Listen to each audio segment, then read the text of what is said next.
ఒకానొక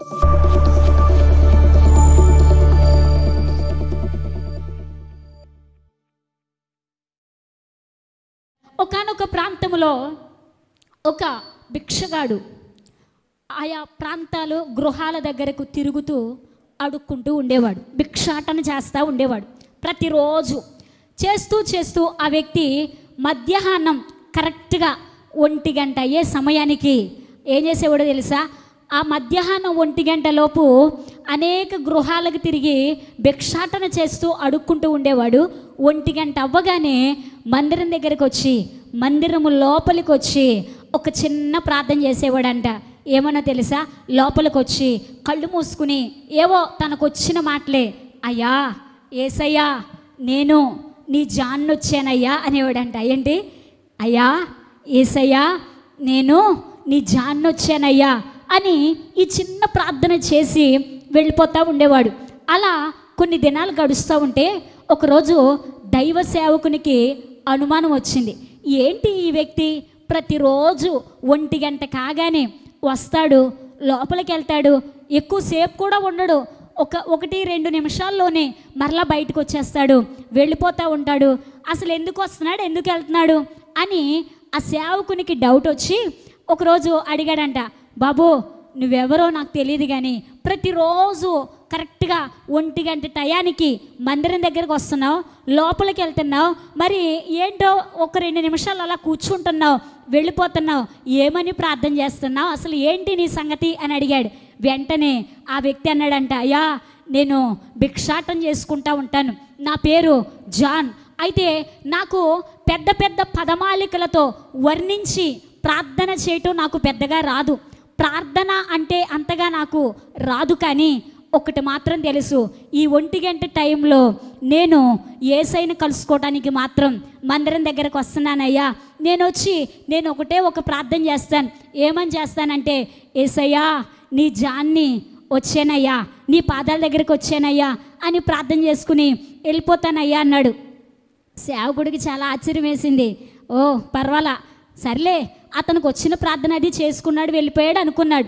కొన్ని దినాల తర్వాత ఆ వ్యక్తి ఎందుకో బలహీనుడయ్యాడు, ఆ రోగి అయ్యాడు, గవర్నమెంట్ హాస్పిటల్లో చేరిన తర్వాత గవర్నమెంట్ వారు చక్కని మెడిసిన్ అతనికి అందించారు. ఆ మంచి మెడిసిన్ తీసుకున్న తర్వాత కొంచెం స్వస్థత పొందుకున్నాడు. అయితే బెడ్ మీద పడుకున్నాడు. ఎంత సంతోషంగా ఉన్నాడో, ఎంత ఆనందంగా ఉన్నాడు. వాస్తవానికి చుట్టుపక్కల ఉన్న రోగుల దగ్గరికి, అందరి దగ్గరికి ఎవరో ఒకరు వచ్చి ఏవో యాప్లికాయలో బస్తాకాయలో ఏయో కాయలు తెచ్చి ఇచ్చి పలకరించి మాట్లాడి వెళ్తూ ఉన్నారు. కానీ ఈ జాన్ అనే భిక్షగాడి దగ్గరికి ఎవ్వరు రాలేదంట.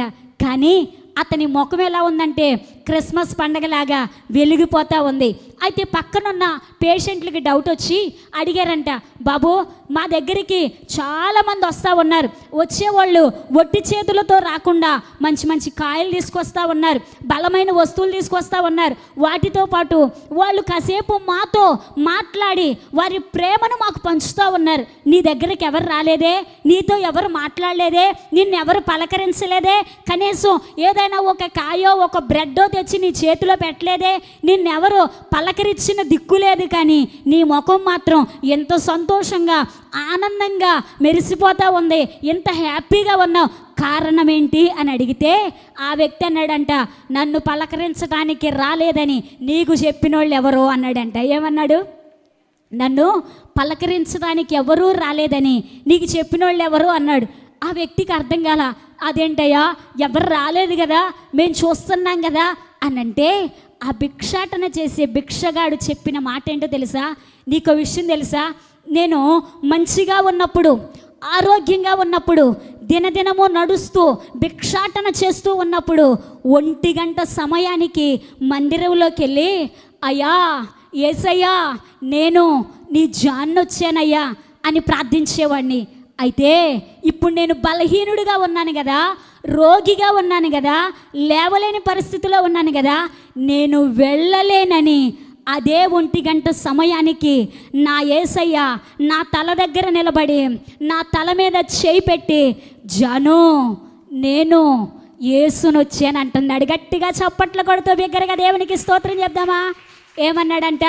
జాను నేను నీ యేసునొచ్చా అని నా తల మీద చేపెట్టి దినదినము నన్ను పలకరించడానికి ఈ అభాగ్యుని దగ్గరికి దేవాతి దేవుడే దిగొస్తా ఉంటే సంతోషం కాక ఇంకేంటయ్యా అన్నాడంట. దేవునికి స్తోత్ర.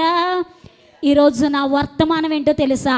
అభాగ్యులమైన మనలను ప్రేమించి దేవాతి దేవుడు నిన్ను నన్ను చూడడానికి వస్తూ ఉన్నాడు. గట్టిగా దేవునికి స్తోత్రం చెప్దా. మనం ఎలాంటి వారమో తెలుసా? పాపులం. మనం ఎలాంటి వారమో తెలుసా? అభాగ్యులం, నిరుపేదలం. అయితే దేవుడు మనలను చూచే దేవుడై ఉన్నాడు. గట్టిగా దేవునికి స్తోత్రం చేద్దామా? చదువుదాం రండి ఒకసారి ఆ మాట. ఆదికాండము 50వ అధ్యాయము 25వ వచనాన్ని చదువుకుందాం. ఆదికాండము 50వ అధ్యాయము 25వ వచనాన్ని చదువుకుందాం. మరియు దేవుడు నిశ్చయముగా మిమ్మును చూడవచ్చును. ఆమేన్. ఈ మాట అందరూ నాతో కలిసి చెప్తారా? ఈ మాట అందరూ కలిసి చెప్పాలి. దేవుడు నన్ను నిశ్చయముగా చూడవచ్చును. అందరూ ఎవరికి వారే మీ కుడి హస్తాన్ని పైకెత్తి దేవునితో చెప్పండి, యేసయ్యా నిశ్చయముగా నన్ను చూచే దేవుడవయ్యా. యేసయ్యా నిశ్చయముగా నన్ను చూచే దేవుడవు. ఆమేన్. దేవుడు మనందరినీ చూచునుగాక. రైట్. పరిశుద్ధ గ్రంథములో యాకోబు అనే భక్తుడు అన్నాడు. ఎవరు? యాకోబు. యాకోబు అనే భక్తునికి 13 సంతానం, 12 మంది కుమారులు, ఒక కుమార్తె. అయితే ఈ 13 సంతానములో ఒక వ్యక్తి యేసేపు. యేసేపు గారి జీవితంలో ఆయన చాలా భక్తిగా జీవించాడు, పరిశుద్ధంగా జీవించాడు. భయము భక్తి కలిగి యథార్థంగా నడిస్తే భక్తి కలిగిన వాడు గనక తండ్రికేమో ఇష్టుడయ్యాడు, అన్నలకేమో కష్టమయ్యాడు. అర్థమైందా? భక్తి చేస్తున్న విధానాన్ని బట్టి తండ్రికేమో ఇష్టుడయ్యాడు, అన్నలకేమో కష్టమయ్యాడు. ఇష్టమైన తండ్రేమో అంగీ కుట్టించాడు, కష్టమైన అన్నలేమో కొట్టి గుంటలో పడవేసి అమ్మివేశారు. హల్లెలూయా. అయితే ఈ యేసేపు గారి జీవితం ఎలా మారింది అని అడిగితే, కొట్టి గుంటలో పడేసి అమ్మివేసిన తర్వాత ఆ ప్రాంతానికి వెళ్ళిన తర్వాత, ఫరో ఇంటికి వెళ్ళిన తర్వాత కూడా సాతానుడు దుష్టుడు కొంత శోధించాడు. శోధించినప్పటికీ మరలా చెరసాలలోనికి వెళ్ళాడు. అయితే అతని పట్ల దేవునికున్న గొప్ప ప్రణాళిక ఏంటంటే, ఆ వ్యక్తిని, బానిసగా అమ్మబడిన ఆ వ్యక్తిని యోసేపును బాస్గా చేయాలని, ప్రధానమంత్రిగా చేయాలని, ఒక ఉన్నతమైన స్థితిలో నిలబెట్టాలని, హెచ్చించాలని, ఆశీర్వదించాలని దేవుడు ప్రణాళిక కలిగి ఉన్నాడు గనుక దేవుడు ఏం చేశాడో తెలుసా? సింహాసనం మీద కూర్చోబెట్టాడు. హల్లెలూయా. ఈరోజు నా జీవితాల్లో పరిశుద్ధంగా జీవిస్తే, భక్తిగా జీవిస్తే కష్టాలు వస్తాయి, రావు అనుకోవద్దు. అయినా యోసేపు వలె ఏ పరిస్థితి అయినా ప్రతి పరిస్థితుల్లో కూడా కష్టాలను ఎదిరించి నిలబడగలిగితే విజయము నీ బానిసగా మారుస్తాడు దేవుడు. గట్టిగా స్తోత్రం చెప్దా. అయితే కొంతకాలం వల్ల గడిచిపోయింది.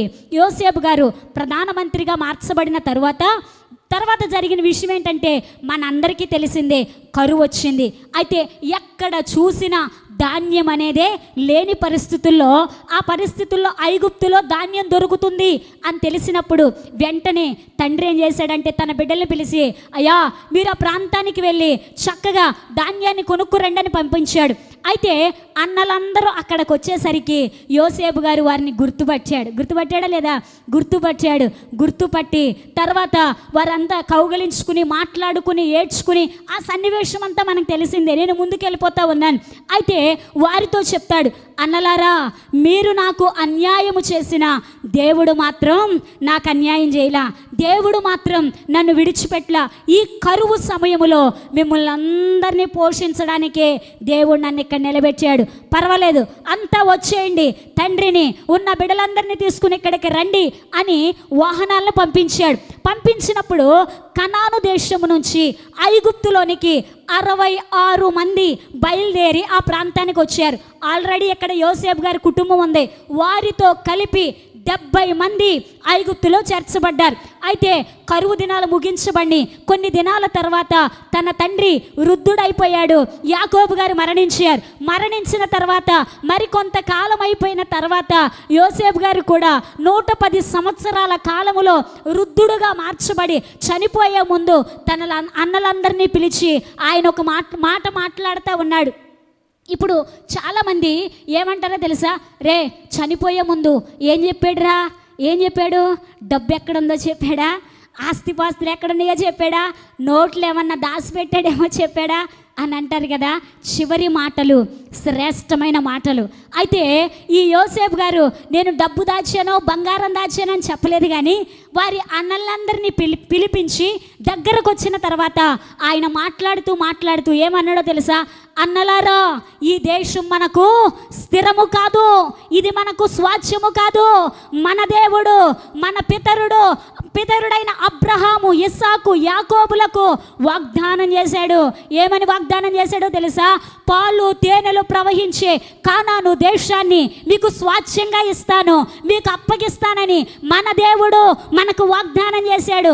వాగ్దానము చేసిన దేవుడు నమ్మదగిన దేవుడు గనక, మనకు మాట ఇచ్చిన దేవుడు నెరవేర్చే దేవుడు గనక ఆ వాగ్దానపు దేశాన్ని మనం స్వతంత్రించుకోవాలి. కానీ ఈ ఐగుప్తు మనకు స్వాస్థ్యము కాదు. ఎప్పుడైనా మనం ఇక్కడ నుంచి వెళ్ళవలసిన వారమే. అయితే నేను చనిపోబోతూ ఉన్నాను. అయితే అన్నలారా జాగ్రత్తగా వినండి. దేవుడు మిమ్ములను నిశ్చయముగా చూడవచ్చును, అప్పుడు మీరు విడిపించబడతారు. మనకు స్వాస్థ్యముగా దేవుడు ఇస్తానన్న వాగ్దానపు భూమిని స్వతంత్రించుకుంటారని అక్కడ మాట్లాడుతూ ఉన్నాడు. మనం చదివిన మాట అది. అయితే ఈరోజు మన జీవితాల్లో కూడా ఉన్న కొన్నిసార్లు ఉన్న ఆలోచన ఏంటి అని అడిగితే, క్రైస్తవులుగా విశ్వాసులుగా చాలామంది అనుకునే మాట ఏంటంటే, నేను ఇక్కడ దేవుడు వాగ్దానం చేస్తూ ఉన్నాడు. యోసేపు గారు మాట్లాడుతూ ఒక వాగ్దానాన్ని చెప్తూ ఉన్నాడు. ఏమనో తెలుసా? నిశ్చయముగా దేవుడు మిమ్ములను చూడవచ్చును. ఇది వాగ్దానంగా తీసుకోవచ్చు.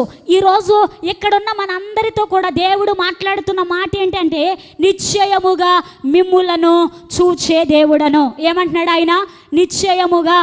నిశ్చయం అంటే ఖచ్చితంగా, కన్ఫర్మ్గా, నిశ్చయముగా మిమ్ములను చూచే దేవుడు. హల్లెలూయా. అయితే ఈరోజు దీనిని ఒక వాగ్దానంగా తీసుకుందాం. చాలామంది అనుకునే మాట ఏంటంటే, నేను చాలా దినాల నుంచి మందిరానికి వస్తున్నాను, ఆరాధన చేస్తూ ఉన్నాను, పాటలు పాడుతూ ఉన్నాను, ఉపవాసాలు ఉంటా ఉన్నాను, కానుకలు ఇస్తూ ఉన్నాను, దశమ భాగాలు ఇస్తూ ఉన్నాను, అయినా నా జీవితం మారలేదు, నా బ్రతుకు మారలేదు, నా పరిస్థితి మారలేదు. దేవుడు నన్ను చూడట్లేదేమో, నన్ను మర్చిపోయాడేమో, ఒకవేళ దేవుడు నన్ను చిన్న చూపు చూస్తూ ఉన్నాడేమో, దేవుడికి నేను నచ్చలేదేమో, దేవుడు నన్ను పట్టించుకోవట్లేదేమో, దేవుడు నా విషయంలో జ్ఞాపకం చేసుకోవట్లేదేమో, నన్ను మర్చిపోయాడేమో, నా పరిస్థితులు మార్చబట్టలేదే, నా స్థితిగతులు మార్చబట్టలేదే, నా స్థితి ఎప్పుడు చూసినా ఇదే విధంగా ఉంది, ఈ రోగాలు తగ్గట్లేదు, ఈ బాధలు తగ్గట్లేదు, ఈ అప్పులు తీరట్లేదు, ఈ సమస్యలు పోవట్లేదు, ఈ పరిస్థితులు మార్చబట్టలేదు. అసలు దేవుడు నన్ను చూస్తున్నాడా లేదా? ఈరోజు ప్రశ్న నీలో ఉందేమో. అయితే దేవుడు నీతో సూటిగా మాట్లాడుతున్న మాట ఏంటో తెలుసా? నిశ్చయముగా నిన్ను చూచే దేవుడను. కొన్ని పరిస్థితులను బట్టి హృదయమంతా వేదనతో నిండిపోయి భారమైన హృదయముతో ఏడుస్తూ కూర్చున్నావేమో. అయితే యేసయ్య నీతో చెప్పేది ఏంటో తెలుసా? హృదయపు లోతులలో నీవు ఏడుస్తూ ఉంటే నిన్ను పట్టించుకోకుండా ప్రక్కకెళ్ళే దేవుణ్ణి కాదు, నిన్ను చూసి నీ చేయి పట్టి వెన్ను తట్టి చక్కని ఆలోచన చెప్పి నువ్వెలా నడవాలో, ఎలా బ్రతకాలో, ఎలా జీవించాలో సమస్తము కూడా నీకు బోధించే దేవుడను నేనే అంటున్నాడు. నమ్మితే గట్టిగా చప్పట్లు కొడుతూ బిగ్గరగా దేవునికి స్తోత్రం చెప్దామా? హల్లెలూయా, హల్లెలూయా. కొన్నిసార్లు కొంతమంది విశ్వాసుల జీవితాలు ఎలా ఉంటాయి తెలుసా? పైకి నా బ్రతుకు చెప్పుకుంటే ఎగతాళి అయిపోతానేమో, నా బాధలు పంచుకుంటే హేళన అయిపోతానేమో అని చెప్పుకోలేక ముఖాన్ని దాచుకుందామని ఫేస్కి మాస్క్ అంటారే, ఆ మాస్క్ వేసుకున్న హృదయములో ఉన్న బాధ కొన్నిసార్లు ఎంత దాచినా ముఖంలో కనబడిపోతానే ఉండిద్ది. అర్థమవుతుందా? ముఖంలో కనబడిపోయి ఆ బాధ చెప్పుకోలేక ఒంటరిగా ఉన్నప్పుడు గుండెలు పగిలేలా ఏడుస్తాం కదా. అయితే ఈరోజు దేవుడు మనందరికీ చెప్తూ వాగ్దానం ఇస్తున్న మాట ఏంటో తెలుసా? నా ప్రియ తల్లి, ఏడవద్దు, బాధపడొద్దు, దుఃఖపడొద్దు. నీ హృదయములో ఉన్న దుఃఖాన్ని చూస్తున్న దేవుడను. ప్రతిదానికి సమయం ఉంది. నీ జీవితంలో నిన్ను ఆదరించడానికి, లేవనెత్తడానికి, స్థిరపరచడానికి, బలపరచడానికి సహాయము చేయగలిగిన దేవుడను నేనే. హల్లెలూయా. మన దేవుడు చూచే దేవుడు. ఎవరంటండి? మన దేవుడు ఎవరో?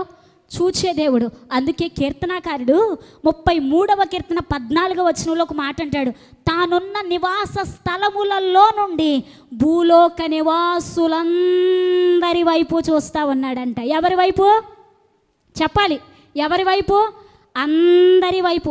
ఈ లోకంలో ఉన్న వారికి ధనవంతుడు పేదవాడని తారతమ్యం ఉండిద్దేమో, అందగాడు అందహీనుడని తారతమ్యం ఉండిద్దేమో, విద్యావంతుడు జ్ఞానం లేనివాడని తారతమ్యం ఉండిద్దేమో, భక్తిపరుడు భక్తి లేనివాడని తారతమ్యం ఉండిద్దేమో, ఉన్నతమైన స్థితిలో ఉన్నవాడు, మేడమిద్దెలు ఉన్నవాడు, పదవి కలిగిన వాడు, అధికారం కలిగిన వాడు, హుందాగా ఉన్నవాడని తారతమ్యాలు కనపడొచ్చేమో, కానీ నా దేవుని చూపులో భేదాలు లేవు.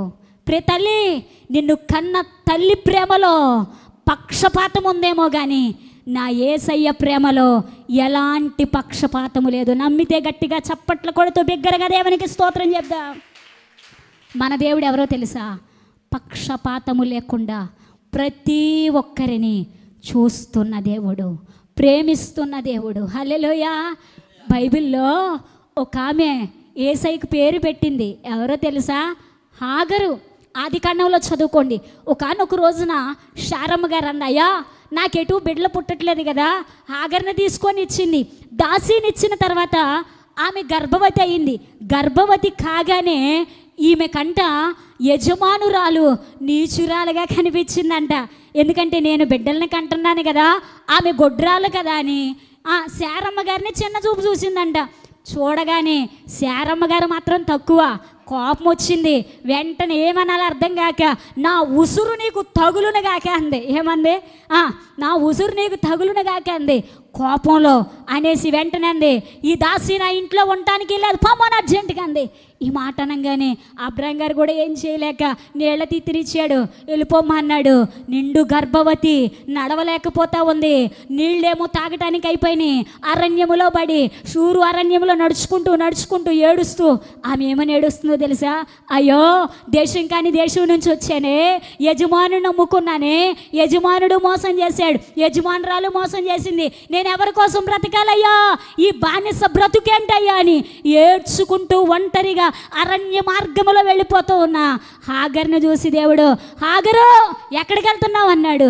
అయ్యా, నాకెవరు లేరయ్యా, నన్ను ఎవరు పట్టించుకోవట్లేదు, అందరి చేతిలో మోసపోయాను, ఒంటరిని అయిపోయాను, నాకెవ్వరూ లేరు అని ఏడుస్తూ ఉంటే దేవుడు అన్నాడు, హాగరు ఎందుకు ఏడుస్తున్నావు? నీ గర్భములో ఒక కుమారుడున్నాడు, ఆ బిడ్డను నేను ఆశీర్వదించబోతా ఉన్నాను. ఎక్కడి నుంచి వచ్చావో తిరిగి మరలా అక్కడికి వెళ్ళి నీ యజమానురాలి చేతి కింద అణిగి మణిగి ఉండు, నిన్ను ఆశీర్వదిస్తానన్నాడు. ఆ మాట చెప్పిన తర్వాత అప్పుడు అంటుంది, నన్ను చూచిన దేవుడను నేను చూచాను. గట్టిగా దేవునికి స్తోత్రం చెప్దా. హల్లెలూయా. అందుకే ఆ మాట మీద కూడా పాట రాశారు. ఏమని? చూచుచున్న దేవుడవయ్యా, నన్ను చూచినావు, చూచుచున్న దేవుడవయ్యా, నన్ను చూచినావు, నీ పేరు ఏమిటో ఎరుగనయ్యా, నా పేరుతో నన్ను పిలిచావయ్యా, నీ పేరు ఏమిటో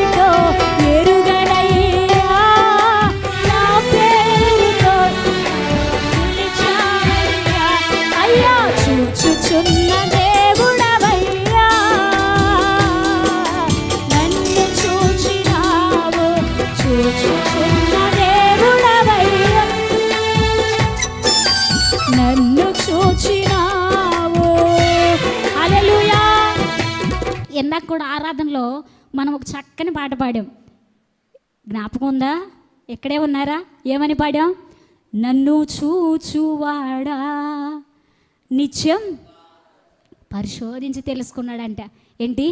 మన నడక, మన పడక, మన మాట, మన భక్తి, మన బుద్ధి, మన యథార్థత ప్రతిదీ కూడా యేసయ్య చూచే దేవుడై ఉన్నాడు. హల్లెలూయా. బైబిల్లో మరొక భక్తుడిని కూడా చూశాడు దేవుడు. ఎవరో తెలుసా? నతానియేలు. నతానియేలు అన్న ఆయన అన్వేషణ గలవాడై క్రీస్తు ఎక్కడ పుడతాడా అని అన్వేషిస్తూ చూస్తూ ఉన్నాడు.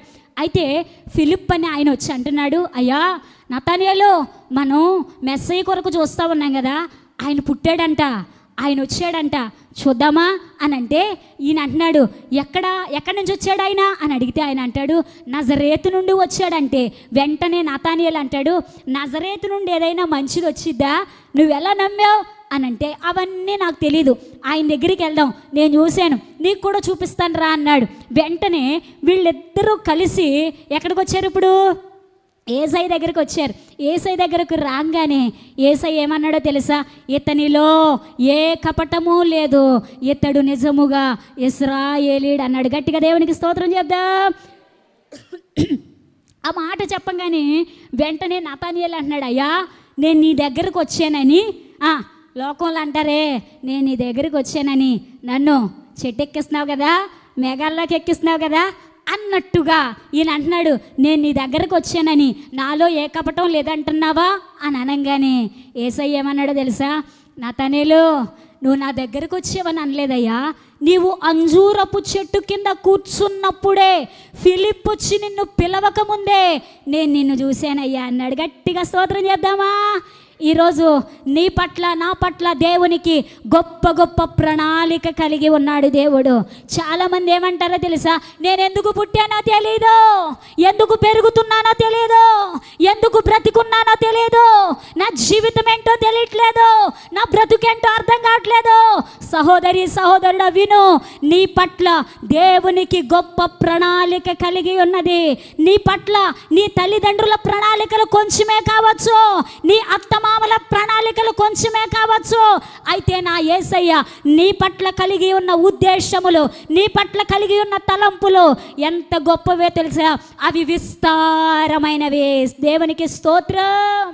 ప్రణాళిక లేకుండా, దేవుని చిత్తము లేకుండా ఏ వ్యక్తి ఏ మనిషి ఈ భూలోకములో జన్మించడు. ప్రతి వ్యక్తి పట్ల దేవుని ప్రణాళిక ఉన్నది. హల్లెలూయా. అయితే మన దేవుడు చూచే దేవుడు, ప్రతి ఒక్కరిని చూస్తానంటున్నాడు. అయితే ఈరోజు నా పాఠం ఏంటంటే, అభాగ్యులైన మనలను చూస్తానన్నాడు కదా.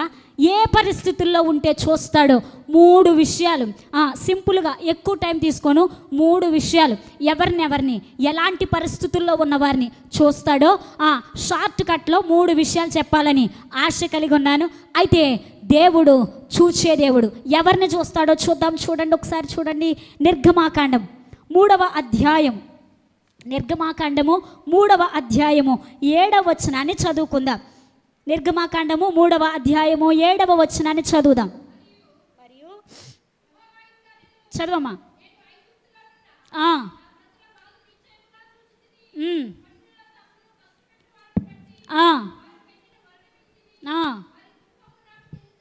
చాలమ్మా.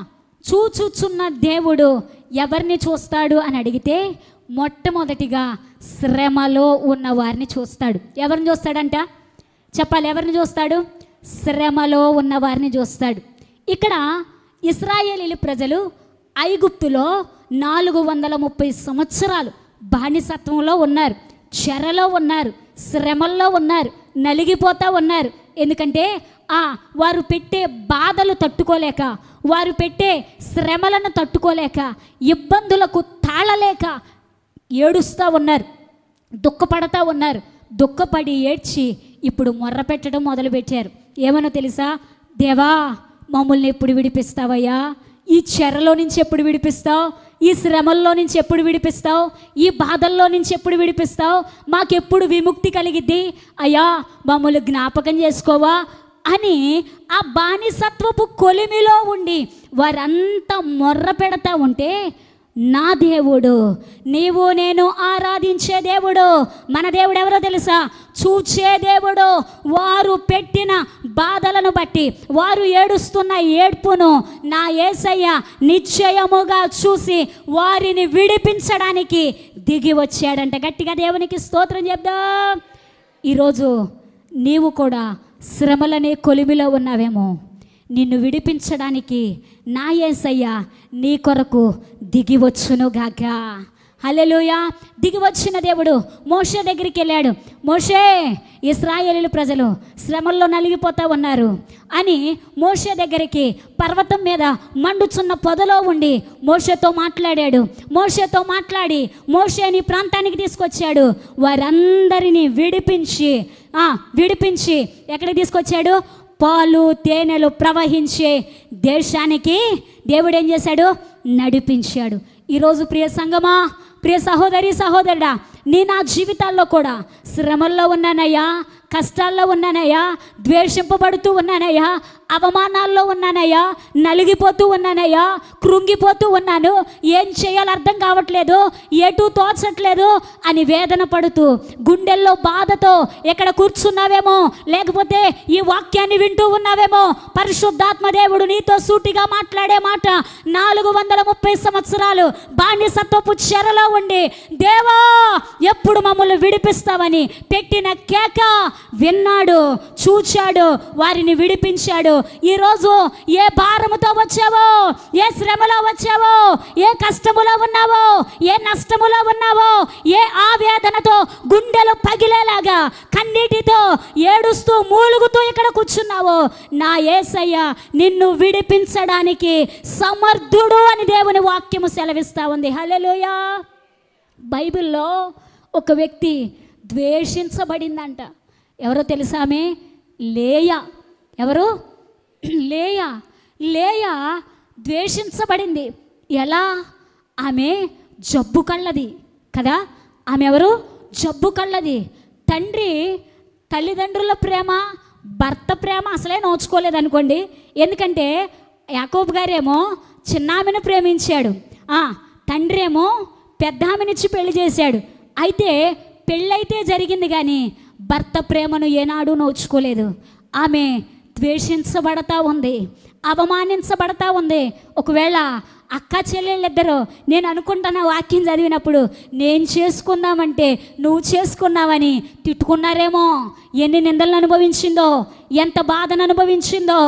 అయితే ఎవరి ప్రేమను ఆమె నోచుకోలేదు కానీ ఎంతగా దుఃఖపడిందో. అయితే దేవుడంట వాక్యంలో మీరు చదివితే ఆదికాండం 29:31 ఉంటుంది.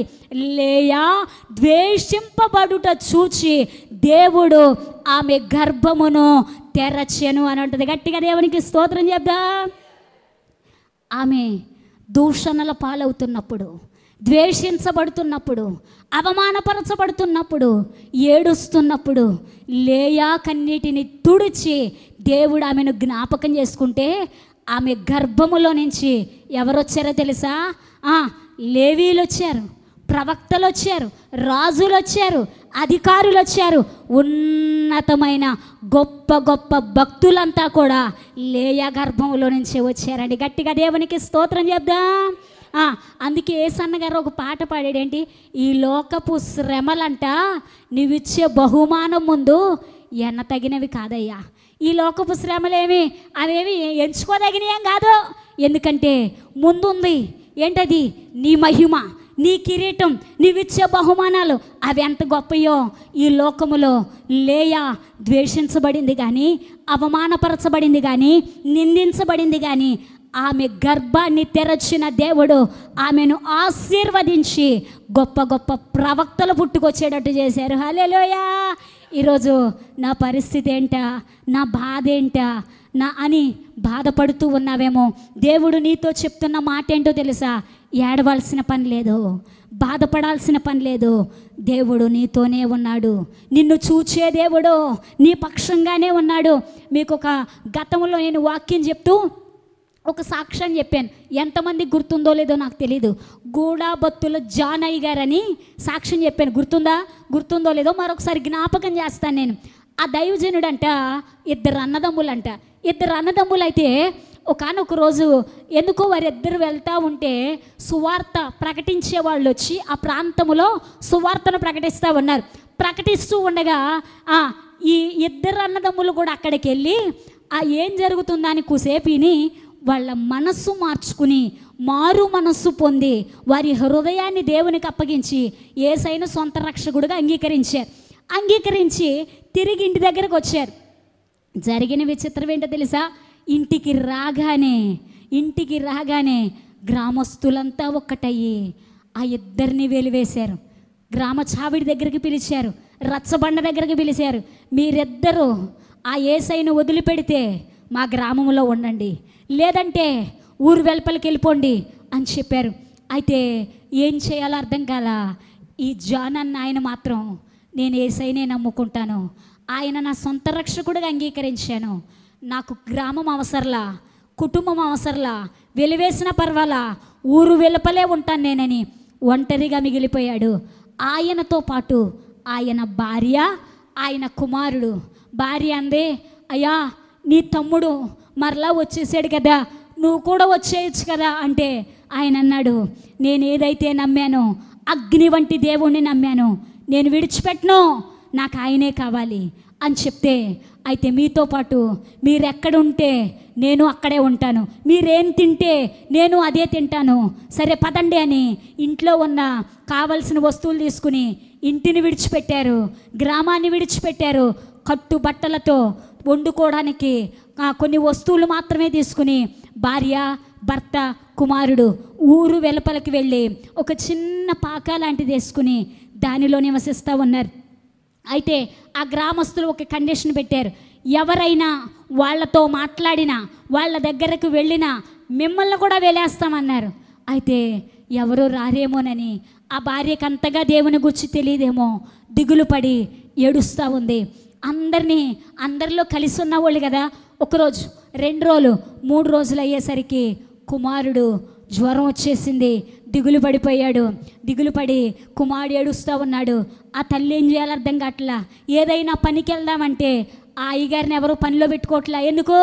నువ్వు ఆ దేవుడిని నమ్ముకున్నావు కదా, మా పొలంలో పని చేయడానికి ఇల్లేదు అని అందరూ వెళ్ళేశారండి. ఒంటరివాడైపోయాడు, ద్వేషించబడుతూ ఉన్నాడు, అవమానించబడుతూ ఉన్నాడు.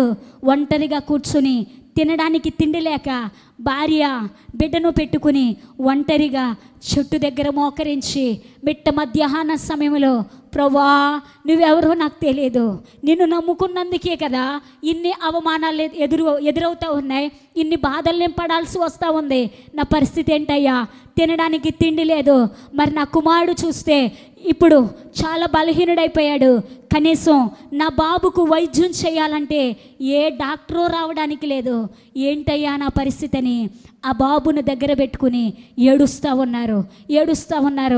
10, 11, 12 గంటలయింది. ఈ భార్య ఆ బాబుని ఉయ్యాల్లో వేసి ఊపుతా ఉంది.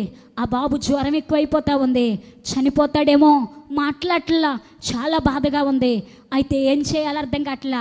ఈ భర్త ప్రార్థన చేసుకోవడానికి, ఈ పరిస్థితిని నేను చూస్తూ నేను ప్రార్థన చేసుకోలేనని ఒక ప్రాంతానికి వెళ్ళిపోయి ఏడ్చి ప్రార్థన చేస్తూ ఉన్నాడు. జరిగిన అద్భుతం ఏంటో తెలుసా? ఒక పెద్ద ఆయన మిట్ట మధ్యాహ్న సమయములో 1 గంట సమయములో పంచిగట్టుకున్నాడు. ఒక పెద్ద ఆయన వచ్చాడు. ఒక పెద్ద ఆయన తెల్లటి వస్త్రాలు ధరించి మిట్ట మధ్యాహ్న సమయములో ఆ గుమ్మం ముందుకొచ్చి అమ్మా అని కేకేశాడు. కేకేయంగానే ఎన్ని రోజులయ్యిందో అప్పటికే ఎవరూ వారిని పలకరించక ఆ తల్లి గబగబా ఉయ్యాల్లో ఉన్న బిడ్డను, ఏడుస్తున్న బిడ్డను భుజం మీద వేసుకుని బయటకు వచ్చి, అయ్యా మాతో మాట్లాడకూడదయ్యా, నీవు గనక ఒకవేళ ఈ ఊరుకు కొత్తేమో, నీవు మాతో మాట్లాడితే ఎవరైనా చూసి వాళ్ళు చెప్తే నిన్ను కూడా వెలేస్తారయ్యా, మా దగ్గరికి ఎవరు రాకూడదయ్యా, వెళ్ళిపోయా, నువ్వు వెళ్ళిపో, ఎవరు చూడలేదులే, వెళ్ళిపో అంటే ఆ వచ్చిన వ్యక్తి నవ్వుకుంటూ దగ్గరకు వచ్చి, అమ్మా ఏంటి బాబుని ఎత్తుకున్నావు, ఎందుకు ఏడుస్తున్నాడు అని అడిగితే, అయ్యా నువ్వు దగ్గరికి రావద్దు, నిన్ను కూడా వేలేస్తారు, మేము ఇప్పటికి పడుతున్నాం, మళ్ళీ నువ్వెందుకయ్యా, నువ్వు చూస్తే చాలా పెద్దోళ్ళ ఉన్నావు, ఎందుకు ఈ ఇబ్బందులు, ఎందుకు వెళ్ళిపోయా అంటున్నామే. అయితే ఆ వ్యక్తి వద్దు వద్దు అని ఈమె వెనక్కి వెళ్తూ ఉంటే ఆ వ్యక్తి, ఆ పెద్ద ఆయన మరొకడుగు దగ్గరికి వేసుకుంటూ వచ్చి ఆ భుజం మీద ఉన్న బిడ్డ మీద తన చేయిని అలా వేసాడంటండి. ఎప్పుడైతే తన చేయిని ఆ బిడ్డ మీద వేశాడో అప్పటికి 2-3 రోజుల నుంచి భయంకరమైన జ్వరముతో ఒళ్ళు కాలిపోతూ నీరసంగా అల్లాడిపోతున్న ఆ వ్యక్తి ఆ బాబు మీద చేయి పడగానే వెంటనే జ్వరం తగ్గిపోయింది. పైకి లేచాడు ఆ బాబు, వెనుతిరిగి చూశాడు. అమ్మా సరేలే వెళ్ళిపోమంటున్నావు కదా, ఏం కాదులే నీ బిడ్డకి, వెళ్ళిపోతున్నాను అన్నాడు. ఈ వ్యక్తి అలా తిరిగాడు. ఈ బాబు ఏంటి లేచాడు, తగ్గిపోయింది జ్వరం అని ఆ బాబును అలా భుజం మీద నుంచి తీసి ఈ బాబును చూస్తానే ఉంది. వెనకున్న ఆయన కనిపించలా. అప్పుడు నమ్మింది తన భార్య, అయ్యో నా భర్త నమ్ముకున్న దేవుడు జీవము కలిగిన దేవుడు, నా భర్త నమ్మిన దేవుడు సజీవుడు, ఆయన నిన్న నేడు నిరంతరము ఏకరీతిగా ఉన్నవాడు. మేమున్న పరిస్థితుల్లో మమ్మల్ని ఎవరు ఆదరించలేదే, మాకున్న పరిస్థితుల్లో ఎవరు పలకరించలేదే, నాకున్న పరిస్థితుల్లో చావు బ్రతుకుల్లో ఉన్న నా బాబు దగ్గరికి ఏ మనుషుడు వచ్చి నన్ను ఆదరించలేదు. కానీ నా దేవుడు ఈ దీనుడు కొరకు, ఈ దీనురాలు కొరకు పరలోకమును విడచి భూలోకానికి దిగి వచ్చాడు. ఆయనే నిజమైన దేవుడని గగ్గోలు పెట్టి ఏడవటం మొదలు పెట్టింది. గట్టిగా చప్పట్లు కొడుతూ బిగ్గరగా దేవునికి స్తోత్రం చెప్దాం. హల్లెలూయా. మన దేవుడు అభాగ్యులమైన మన కొరకు దిగి వచ్చే దేవుడు. ఆ రోజు ఆ తల్లి అంతకుముందు మనసులో ఎందుకు వచ్చాడు నా భర్త, ఎందుకు నమ్ముకున్నాడు, ఈ బాధలు అవసరమా అని ఎంత ఏడ్చిందో, ఎంత బాధపడిందో. సాక్షాత్తు ఆమె దగ్గరకే వచ్చి కార్యము జరగగానే ఇప్పుడు ఆమెలో బలమైన విశ్వాసం ఏర్పడింది. బిడ్డ దిగ్గున లేచాడు.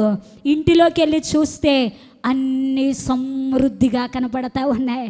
అప్పటి వరకు అన్నీ ఖాళీగా ఉన్నాయి. తినడానికి ఏమీ లేదు, త్రాగడానికి ఏమీ లేదు. లోపలికి వెళ్ళి చూస్తే అలనాడు సారేపతి వెధవరాల ఇంటిలో పిండే 3.5 సంవత్సరాలు పిండి తరగలేదు, నూనె తరగలేదు. గొప్ప పిండి ఫ్యాక్టరీనే ఓపెన్ చేసినట్లుగా దేవాతి దేవుడు ఆ కుటుంబంలో అడుగు పెట్టాడు. ఆ కుటుంబాన్ని, ఆ బిడ్డల్ని చూశాడు, గొప్ప కార్యం చేశాడు. హల్లెలూయా. ఈరోజు ఏ పరిస్థితుల్లో ఉన్నావు నాకైతే తెలియదు, కానీ దేవుడు నీతో చెప్పే మాట ఏంటో తెలుసా? ఆ దైవజనుడిది గొప్ప సాక్ష్యం. బలమైన పరిచర్య చేశారు వాళ్ళు. ఆ ప్రాంతాన్ని, ఏ ప్రాంతం అయితే మా ప్రాంతంలో ఉండొద్దని వెలివేశారో తన ఇంటోళ్ళందరికీ ఆయనే బాప్తిసం ఇచ్చాడు. తన కుటుంబీకులందరికీ, గ్రామస్తులు సగం గ్రామమే మార్చబడింది. హల్లెలూయా. ఈరోజు నా యేసయ్య చూస్తున్న దేవుడు ఎవరిని చూస్తాడో తెలుసా? శ్రమల్లో ఉన్న వారిని చూస్తాడు. బాధపడుతూ ఉంటే, ఏడుస్తూ ఉంటే, కన్నీరు కారుస్తూ ఉంటే దావీదంటున్నాడే, అయ్యా నా దుఃఖముతో, నా కన్నీటితో నా పొరుపు కొట్టుకుపోతుంది అయ్యా అని చెప్పలేక ఏడుస్తూ కన్నీటితో, నీ కన్ను కన్నీటి ఊటగా మారిందేమో. అయితే నా యేసయ్య నీతో చెప్పే మాట ఏంటో తెలుసా? నిన్ను నిశ్చయముగా చూచే దేవుడను. మొట్టమొదటిగా శ్రమలో ఉన్న వారిని చూచే దేవుడు. రెండవదిగా చూద్దాం, చూడండి. యోనా గ్రంథము 3వ అధ్యాయము 10వ వచనాన్ని చదువుకుందాం. తమ చెడు నడతలను మానుకొనగా వారు చేయుచున్న క్రియలను దేవుడు చూచి పశ్చాత్తాపుడై వారికి చేయుదునని తాను మాట ఇచ్చిన కీడు చేయక మానేను. గట్టిగా స్తోత్రం చెప్దా. హల్లెలూయా. నినివే పట్టణ ప్రజలు ఎలా ఉన్నారంటే ఘోరమైన పరిస్థితుల్లో ఉన్నారు. దేవుడంట ఆ ప్రాంతాన్ని చూచినప్పుడు ఆ ప్రాంతం ఎలా ఉందంటే చెడిపోయింది, పాపముతో నిండిపోయింది, భయంకరమైన పరిస్థితుల్లో ఉన్నారు. ఆ పరిస్థితిని చూడగానే దేవుడంట ఈ ప్రాంతాన్ని ఇంకా తుడిచిపెట్టబోతా ఉన్నానని భక్తుడి దగ్గరికి వచ్చాడు. యోనా దగ్గరికి వచ్చి అంటున్నాడు, అయ్యా ప్రవక్త, నువ్వు వెళ్ళి నినివే పట్టణానికి వెళ్ళి సువార్తను ప్రకటించు. ఇప్పుడైనా ఒకవేళ వింటే, మారు మనసు పొందితే ఆ పట్టణాన్ని కరుణిస్తాను చెప్పు అన్నాడు. వెంటనే ఈ ప్రవక్త మాట వినగానే వెళ్దామని బయలుదేరాడు. అయితే వాడ దగ్గరికి రాగానే ఈయన మనసు మారిపోయింది. ఇప్పుడు ఒకవేళ నేను వెళ్తాను, చెప్తాను మీ పట్టణం మీదకి ఉగ్రత రాబోతా ఉంది అని చెప్పాను అనుకో, ఆ పట్టణస్తులు మామూలు కాదు. ఉగ్రత సంగతి తర్వాతని నన్ను సావుగొట్టి చెవులు మోస్తారేమో, నాకెందుకు ఈ బాధ అని చెప్పి వెళ్ళక ముందే ఈ ఓడ దగ్గరే నినివే వెళ్ళాల్సిన ఓడ మానేసి తర్షీషు వెళ్ళే ఓడ ఎక్కేశాడు. ఎక్కి ఇప్పుడు ఏం చేశాడో తెలుసా? నన్ను ఎవ్వరు చూడరు, ఇంకా ఎందుకు, వాడు అడుగు భాగానికి వెళ్ళిపోతున్నాను కదా, నన్ను ఎవరు చూడరు, నన్ను ఎవరు పట్టించుకోరు అని చెప్పి వాడ అడుగు భాగానికి వెళ్ళి చక్కగా పడుకుని గుర్రకలు పెడుతూ నిద్రపోతా ఉన్నాడు. నేనేమో నినివేకి వెళ్ళమంటే నువ్వేమో తర్షీష్కి వెళ్తావా? వెళ్ళేది కాక పైపెచ్చు మళ్ళీ ఏం చేస్తున్నా? నిద్ర. నీకు నిద్ర ఎలా వస్తుంది? ఆ ప్రాంతాన్ని చూసి నాకేమో దుఃఖం వచ్చి, ఆ ప్రాంతాన్ని చూసి నాకేమో కడుపు మండి, అయ్యో ఈ ప్రజలు నశించిపోతున్నారే, వావి వరుస లేకుండా పాపం చేస్తున్నారే, భక్తిలో నుంచి తొలగిపోయారే, పాపంలో నుంచి పడిపోయారే, ఎందుకు ఇలా భ్రష్టులు అయిపోతా ఉన్నారు? భ్రష్టులను కాస్త భక్తులుగా మార్చాయి అని నిన్ను పంపిస్తే నువ్వేం చేస్తున్నావు? నిద్రపోతున్నావా? సరే నిద్రపో, అయితే నువ్వెలా నిద్రపోతావో నేను చూస్తాను అనుకున్నాడు దేవుడు. వెంటనే అప్పటికప్పుడే సముద్రంలో ఒక గందరగోళం స్టార్ట్ అయిపోయింది. తుఫాను వచ్చేసింది. ఇప్పుడు ఓడ కాస్త ప్రశాంతంగా వెళ్ళేది కాస్త ఉయ్యాలూగుతా ఉంది అటు ఇటు. ఉయ్యాలోగంగానే మన భక్తుడికి నిద్రకి డిస్టర్బెన్స్ వచ్చి, ఇదేంట్రా మామూలుగా వెళ్ళకుండా రోడ్డు కాదుగా, స్పీడ్ బ్రేకర్లు వచ్చి ఎగిరి పైకి లేచిందని అనుకోవటానికి ఇది ఎక్కడ? సముద్రంలోనే కదా. ఏ స్పీడ్ బ్రేకర్ ఎవడేసాడు రా సముద్రంలో అన్నట్టుగా లేచి అటు ఇటు చూసి ఇదేంటి అనుకుంటున్నాడు. అయితే జరిగిన విచిత్రం ఏంటో తెలుసా? ఏ స్పీడ్ బ్రేకరు సముద్రంలో ఎవరే లేదు, కానీ ఆ స్పీడును అరికట్టింది దేవాతి దేవుడు. హల్లెలూయా. వెంటనే ఇప్పుడు గందరగోళం అయిపోతా ఉంది. తుఫాను వచ్చి పడింది. ఇప్పుడు ఉన్న వాళ్ళందా అయ్యా నాయన ఎవరి కాళ్ళు మొక్కుంటున్నారు. నాయన బయటికి వెళ్తే కొబ్బరికాయలు కొడతామని ఒకళ్ళు, ఇంకేంటి తిరుగుతామని ఒకళ్ళు, ఇంకేంటి కోసేస్తామని ఒకళ్ళు, ఎవరి ఇష్టం వచ్చినట్టు వాళ్ళు ఎన్ని బాధలు పడుతున్నారు. అయితే అంతా చూసి ఇప్పుడు ఓడ నావికుడంట మొత్తం చూసుకుంటా వస్తే ఈయన మాత్రం ప్రశాంతంగా ఎంత చక్కగా ఏసీ రూమ్ ఉన్నట్టుంది. ఎన్ని రోజులు అయిందో నిద్రపోతా ఉన్నాడు. ఓ ఏ నిద్రపోతా, నీకేమొచ్చింది? ఎందుకు నిద్రపోతా ఉన్నావు? బయట ఎలా ఉందో చూసావా అన్నప్పుడు అప్పుడు తుల్లిపళ్ళేసి ఏం జరిగింది అంటున్నాడు. ఏం జరగలేదయ్యా, మొత్తం అందరం కూడా యాత్రకి వెళ్ళబోతా ఉన్నావు అన్నాడు. అవునా, ఇది ఎవరి వల్ల వచ్చింది కాదు, కంగారు పడకండి, నేను ఎవరినంటే సర్వాన్ని సృష్టించిన సృష్టికర్త కొడుకుని నేను. అయితే నన్ను ఆయన ఒక ప్రాంతానికి వెళ్ళమంటే నేను ఒక ప్రాంతానికి వెళ్ళి తప్పు చేసింది, నేను చేసిన తప్పును బట్టి నన్ను బట్టి ఇక్కడ ఏమైంది? గందరగోళం జరిగింది. మరి ఇప్పుడు ఏం చేయమంటావు? ఏం చెయ్యొద్దు, నన్ను ఎత్తి సముద్రంలో పడేయండి అన్నాడు. ఎంత తెలివైనాడు, దూకేయొచ్చు కదా. దూకెత్తే ఆత్మహత్య చేసుకున్నట్టు పరలోకానికి వెళ్ళని భయం వేసిందేమో యోనా గారికి. రాత్రి నేను చదువుకుంటా నవ్వు వచ్చింది నాకు. ఒకవేళ పొరపాటును దూకెత్తే ఏం జరిగింది? ఆత్మహత్య చేసుకున్నావు యోనా, నువ్వు రావటానికి వెళ్ళలేదు అంటాడని దేవుడు భయపడిపోయాడేమో. మీరు తోసేయండి దాంట్లో అంటున్నాడు.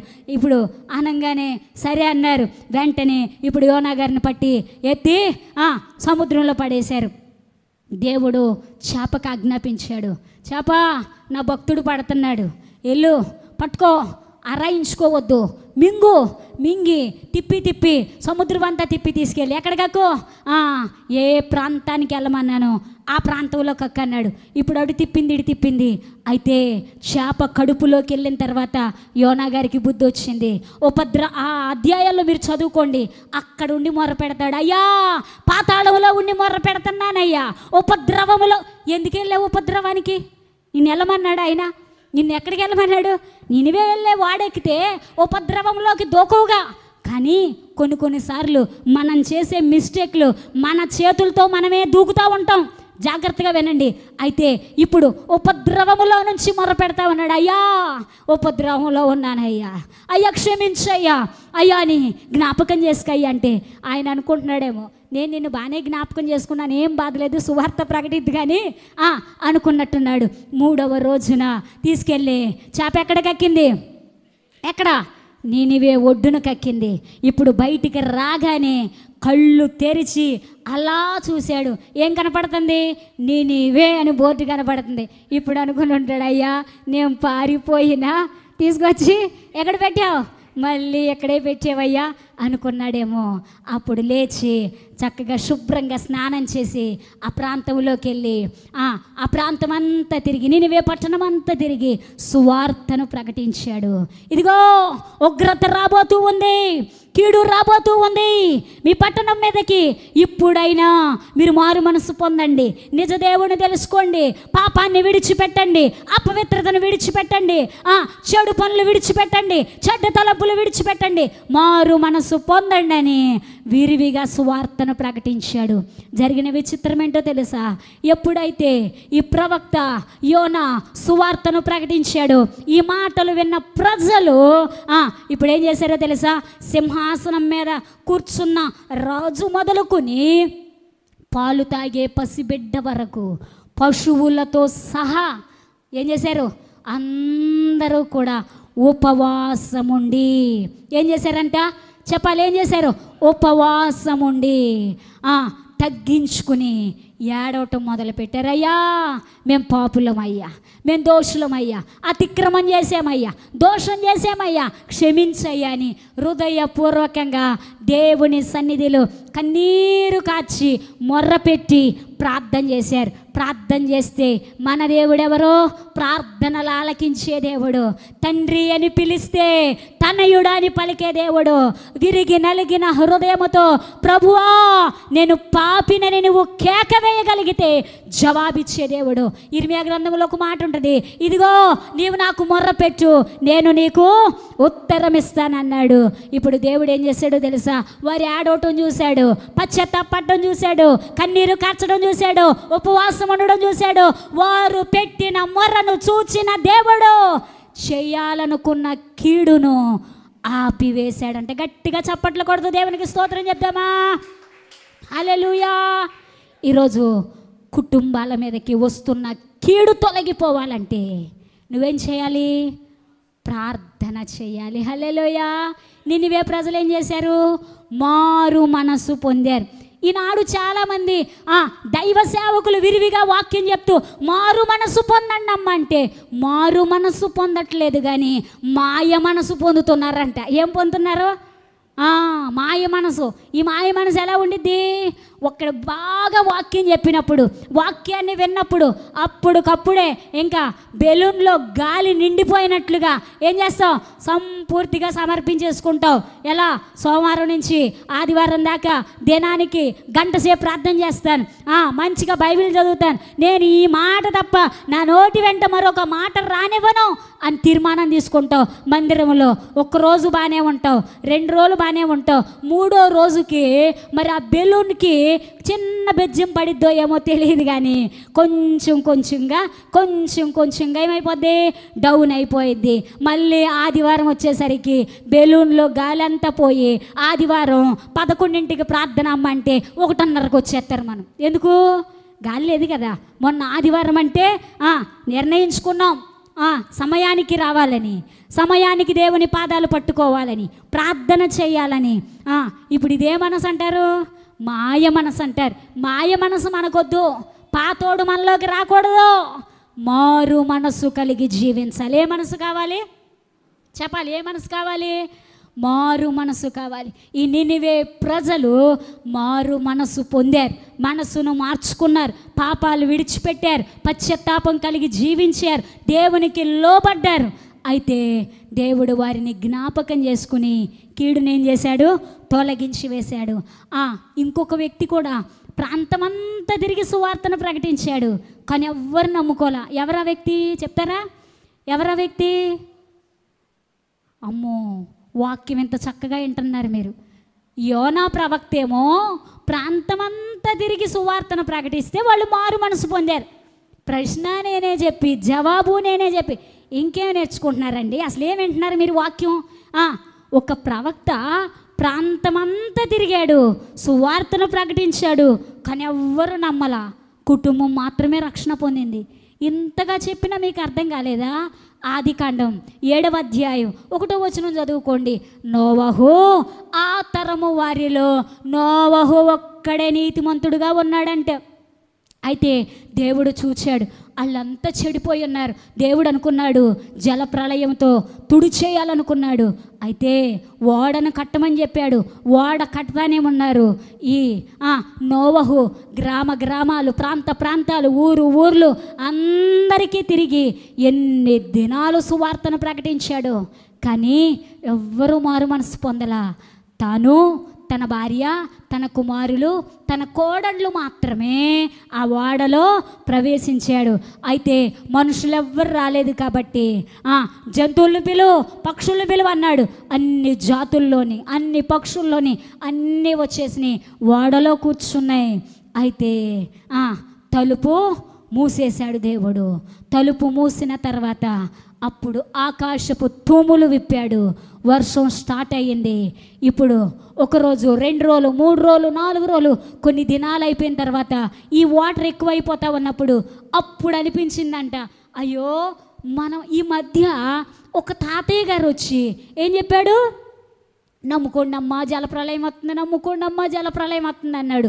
ఇదేనేమో ఆ జలప్రళయం అని. ఆ తాతయ్య ఎక్కడున్నాడో చూడండి అని వస్తే తాతయ్య గారు చక్కగా తలుపేసేసాడు. దేవుడు లోపల కూర్చున్నాడు. హల్లెలూయా స్తోత్రం అంట. కుటుంబం అంతా ఆరాధన చేస్తూ ఉన్నారు. ఇక వర్షం ఎక్కువైపోయింది, వాటర్ ఎక్కువైపోయినాయి. జలప్రళయములో మొత్తాన్ని తుడిచిపెట్టేశాడు. హల్లెలూయా. దేవుని మాట వింటే రక్షింపబడతావు. దేవుని మాట వినకపోతే కీడులో కొట్టుకుపోయారు వాళ్ళు. ఈరోజు మనం ఎలా ఉండాలి? దేవుడు నిన్ను చూస్తూ ఉన్నాడు, ప్రతి విషయంలో చూస్తూ ఉన్నాడు. నినివే పట్టణ ప్రజలను చూచాడు, నోవహు సమయంలో ఉన్న ప్రజలను చూచాడు. అయితే యోనా సువార్తను ప్రకటించాడు. ఈ నోవహు తాతయ్య కూడా సువార్తను ప్రకటించాడు. కానీ వీరేమో నమ్మలేదు, నశించిపోయారు. వారేమో నమ్మారు, కీడులో నుంచి తప్పించబడ్డాడు. ఈరోజు నా యేసయ్య మనందరినీ చూస్తూ ఉన్నాడు. మనం ఏమని ప్రార్థన చేయాలో తెలుసా? దేవా ఉగ్రతలో నుంచి తప్పించయ్యా, కీడులో నుంచి తప్పించయ్యా, సమస్యల్లో నుంచి తప్పించయ్యా. చెయ్యాలా వద్దా? చేస్తున్నారా? చేయండి. మరి ఇంకొక ప్రార్థన చెప్తాను, జాగ్రత్తగా వినండి.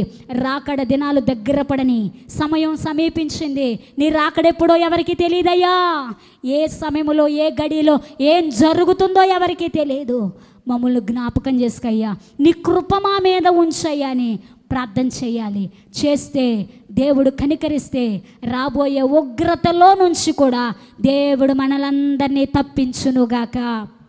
సమయం అయిపోయింది. చివరిగా ఈ మాట చెప్పి నా మాటలు ముగిస్తాను. చివరిగా మూడవదిగా, మొదటిదేమో శ్రమలో నుండి తప్పిస్తాడు, రెండవదేమో ఉగ్రతలో నుంచి తప్పిస్తాడు. మూడవదిగా యెషయా గ్రంథము 38:5 మీరు చదవక్కర్లేదు, నేనే చెప్పేస్తాను. ఇక్కడ హిజ్కియా అనే రాజు ఉన్నాడు. హిజ్కియా అనే రాజుకి మరణకరమైన రోగం వచ్చింది, రాచపుండు పుట్టింది, భయంకరమైన వేదనలో ఉన్నాడు, రోగి అయిపోయాడు, ఏడుస్తూ ఉన్నాడు, కన్నీటితో ఉన్నాడు. అయితే యెషయా ప్రవక్తను పిలిచాడు. నువ్వు వెళ్ళి హిజ్కియాకు చెప్పు, తన ఇల్లు చక్క పెట్టుకోమని చెప్పు, అయిపోయింది అన్నాడు. వెంటనే ప్రవక్త వచ్చాడు. రాజా, దేవుడు నీతో చెప్పమన్నాడు, నీ ఇల్లు చక్క పెట్టుకో అన్నాడు. వెంటనే అదే మనమైతే ఏం చేద్దాం తెలుసా?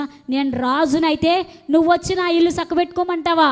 నేను చక్క పెట్టుకోను, నన్ను అప్పుడే చచ్చిపోమంటావా అని అందుమేమో.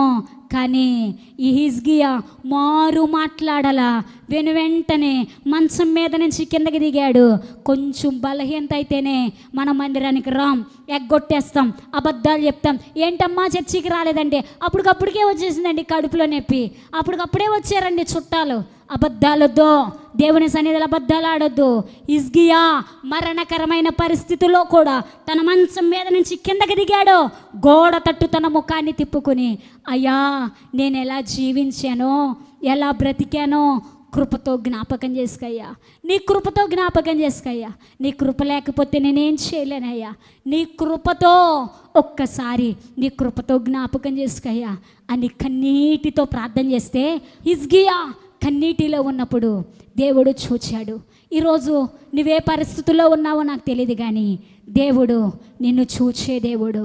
హిజ్కియా దగ్గరికి వచ్చిన ప్రవక్త మరలా వచ్చి, రాజా నీ కన్నీరు దేవుడు చూచాడు, 15 సంవత్సరాలు నీకు ఆయుష్ను పొడిగించాడని మరలా చెప్పాడు. ఈరోజు ఈ వాక్యం వింటున్న ప్రియ తల్లి, నిశ్చయముగా మన దేవుడు చూచే దేవుడు. నెంబర్ 1, శ్రమలో ఉన్న వారిని చూచే దేవుడు. నెంబర్ 2, ఉగ్రతలో నుండి తప్పించే దేవుడు. నెంబర్ 3, కన్నీటిలో ఉన్న వారిని చూచి రోగి అయినా బలహీనుడైనా బలపరచి స్వస్థపరిచే దేవుడు మన యేసయ్య. నిశ్చయముగా చూచే దేవుడు. అందరూ మోకరించుదాం, ప్రార్థన చేద్దాం.